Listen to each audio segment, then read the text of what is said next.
ಮುಂಚಿನ ಕಾಲದ ತಿಂಡಿ ಇದು, ಹಲಸಿನ ಬೀಜ ಬೇಯಿಸಿದೆ. ಈಗಿನ ಮಕ್ಕಳು ಇದನ್ನು ತಿನ್ನುವುದಿಲ್ಲ, ಅವರಿಗೆ ಇದರ ರುಚಿ ಗೊತ್ತಿಲ್ಲ. ನಾವೆಲ್ಲ ಮುಂಚೆ ಸಣ್ಣದಿರುವಾಗ ಇದನ್ನೆಲ್ಲ ಬೇಯಿಸಿ ತಿಂತಿದ್ದೆವು. ಬೇಕ್ರಿ ಐಟಮ್ ಎಲ್ಲ ಯಾರು ತರ್ತಿದ್ರು, ಆಗ ದುಡ್ಡು ಸಹ ಇರ್ತಿರ್ಲಿಲ್ಲ. ಹಾಗಾಗಿ ಏನು ಸಿಗ್ತದೆ ಅದನ್ನು ತಿನ್ನೋದು.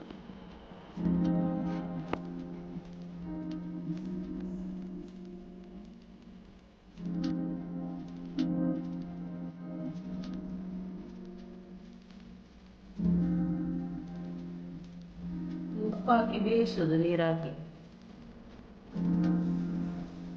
ಬಟ್ಟೆ ಇಡ್ತೇನೆ. ಸ್ವಲ್ಪ ಗ್ಯಾಸ್ ಹಾಕ್ಬೇಕು, ನಾನು ಸ್ವಲ್ಪ ಬೇಯಿಸಿ.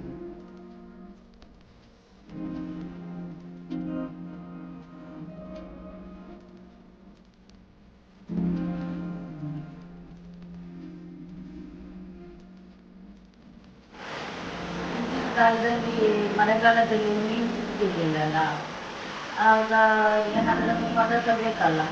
ಮತ್ತೆ ಇದು ಹಲಸಿನ ಬೀಜ ಸೌತೆಕಾಯಿಗೆ ಅಥವಾ ಮಸಾಲೆಗೆ ಯಾವುದಕ್ಕಾದರೂ ಮಿಕ್ಸ್ ಮಾಡಿ ಮಾಡ್ತಿದ್ರು. ಒಣ ಮೀನಿಗೂ ಸಹ ಮಿಕ್ಸ್ ಮಾಡಿ ಪದಾರ್ಥ ಎಲ್ಲ ಮಾಡ್ತಿದ್ರು.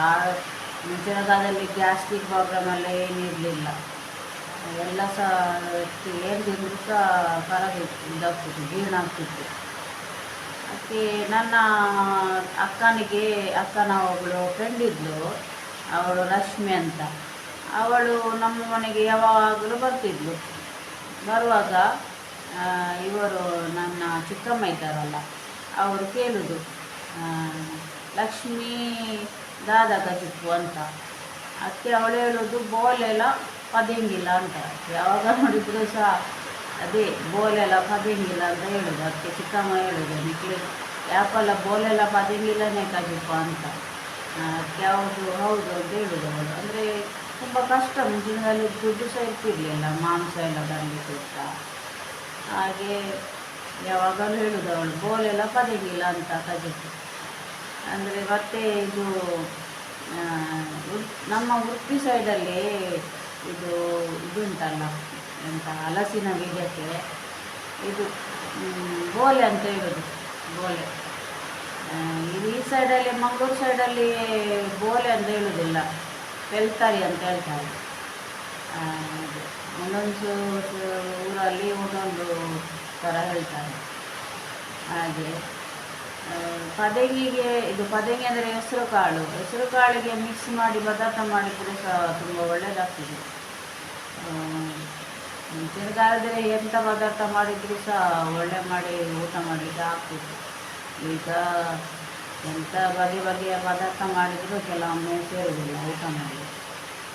ಹಾಗೆ ಹಲಸಿನ ಬೀಜ ತುಂಬ ಒಳ್ಳೆಯದು, ಅದರಲ್ಲಿ ಅಯನ್ ಕಂಟೆಂಟ್ ಉಂಟು, ವಿಟಮಿನ್ ಉಂಟು. ಆದರೆ ತಿಂದವರಿಗೆ, ಮುಂಚಿನ ಕಾಲದಲ್ಲೆಲ್ಲ ತಿಂದವರಿಗೆಲ್ಲ ಅದರ ರುಚಿ ಗೊತ್ತಿದೆ. ಈಗಿನವರಿಗೆ, ಈಗಿನ ಮಕ್ಕಳಿಗೆಲ್ಲ ಅದರ ರುಚಿ ಗೊತ್ತಿಲ್ಲ. ಬೇಕರಿ ಐಟಮ್ ತಿಂದು ಒಳ್ಳೆ ರುಚಿ ಗೊತ್ತಿದೆ ಅವರಿಗೆ. ಅದನ್ನು ನೋಡುವಾಗಲೇ ಅಷ್ಟು ದೂರ ಓಡಿ ಹೋಗ್ತಾರೆ, ಅದನ್ನು ನನಗೆ ಬೇಡ ಅಂತೇಳಿ. ಓಕೆ, ಬಾಯ್.